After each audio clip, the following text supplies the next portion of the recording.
এই আবার মেয়ে বিদিশা। মায়ের কেমন লাগলো? ভালো লেগেছে আঙ্কেল। তো আপনার মেয়ের গায়ের রং যে কালো, এমন একটা কালো মেয়েকে যদি আমার মতো একটা সুদর্শন ছেলে বিয়ে করে, বিষয়টা কেমন দেখা যায় না? বাজারে যে বিষ পাওয়া যায় জানিস না? আপনি সব কি বলতেছেন?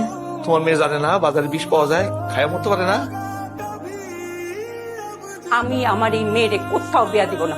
জন্মের সময় কিছু খাওয়াইতে পারো নাই যাতে মেয়েটা ফর্সা হয়? রং ফর্সা আর কালো করে কি আমার হাতে? মা, তুমি আমাকে জন্ম দিয়ে পাপ করছো মা। আমি কোনো পাপ করি নাই, কিন্তু তোর বাপের কথা শুনে মনে হয় আমি যেন সত্যি সত্যি পাপ করছি। আমাদের এই সমাজে কালো মেয়েদের কোনো দাম নাই। তারা যদি পড়াশোনা কইরা শিক্ষিত হইয়া একটা পজিশনে যাইতে পারে, সমাজ তাহলে দাম দেয়। আমাকে একটু সময় দাও। মানে আমি তো তোর পাশে আছি।